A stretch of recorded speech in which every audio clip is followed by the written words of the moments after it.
Hello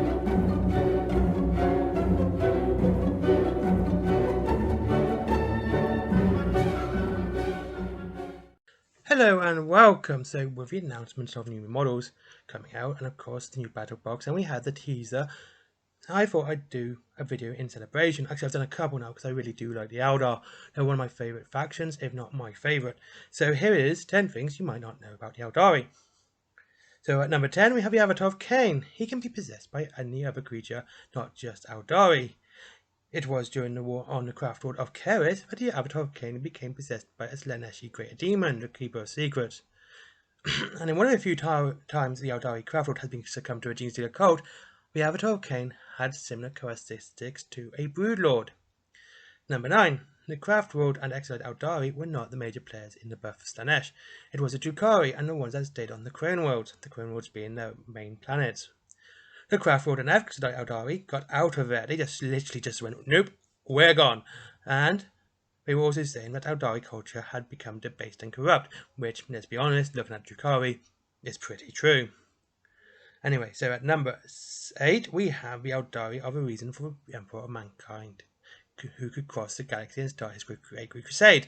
Yes, this is true. When the Aeldari fell and burst Slaanesh, it was the warp turn known as the Eye of Terror. Now, when this warp storm was so strong, it literally just blew away all the other warp storms in the galaxy. And now these warp storms were the ones stopping humans going across the skies and conquering the galaxy. So once Slaanesh had been born and the warp storms blew away, Emperor of Mankind could then leave terror and conquer the galaxy. Here we are at number 7. The Phoenix Lords were first encountered very close to the start of Great Crusade 2. Though no date is actually given, but in the 8th edition Codex timeline at the start, it says the Phoenix Lords were first seen after the fall. This can be dated around M30. So there you go. There's not much more I can say about that one. Number 6. The striking scorpions are the only aspect to have 2 Phoenix Lords. The first one, Ahra, with Dark Phoenix Lord, is said to burn with a dark light of chaos, which is interesting as it shows chaos can corrupt the Aeldari. Ahra is also known as the Fallen Phoenix, the first of the striking scorpions. After his fall, he was replaced with Karandras. Karandras changed the style of warfare of the striking scorpions. First, it was bloodthirsty and very brutal, which was Ahra's methods. Karandras turned it into the patience of a hunter. And we're at number 5, which is Morgan Ra. Of course, he's getting a new model, and it looks, what we've seen in the teaser, looked really nice. He is the Phoenix Lord of the Dark Reapers, I should say, and he went on a quest into the Eye of Terror to save his people, the Crone World of Altansar.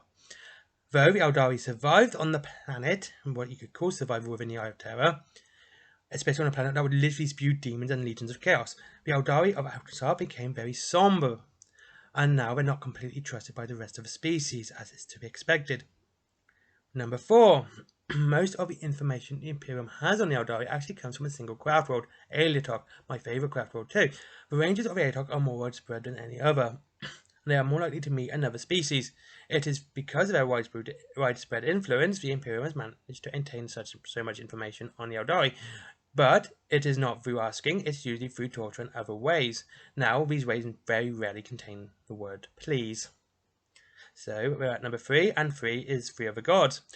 3 other gods actually survived the fall. Well, kind of. First is Chakra, the laughing god of the Holocrons, who catches the Holocron souls before she who first devours them. She who first is obviously Slaanesh.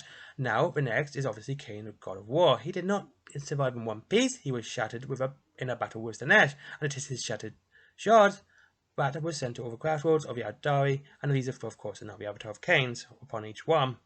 And finally is Isha. She was captured by Nurgle to test his new poxes and diseases, and plus he really loves her. I mean, there's a nice thing about opposites attract there.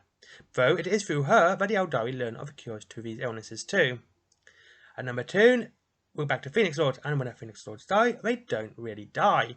The Aeldari in the armor does, but the original soul in this armor, the Spirit Stone that survives, until the next armor is found and worn again, is of course that of the Phoenix Lord. So when a new bearer is called upon, and it's usually a calling, they lose all sense of self and become a Phoenix Lord. An example would be, so if an Aeldari found Fugan's armor, he would put on the armor and he would actually literally become Fugan, and not who he was, though it does question whether or not the Aeldari has his own spirit stone, which would absorb his soul, so Slaanesh can't obtain it, or whether or not his soul is sacrificed to the Phoenix Lord. So basically, it goes to Slaanesh in return of being a Phoenix Lord. I'm not 100% sure, but it's nice to find out. Anyway, as the soul of a Phoenix Lord is that strong, it actually can take over any other soul's body, as described. Anyway, so at number 1, finally, we're in modern lore here, in M41. Karandras fought his former master Ahra among the ruins of Zandros. It was a 17-day battle, and Karandras was outnumbered by Ahra's forces a lot. I mean, it was absolutely brutal.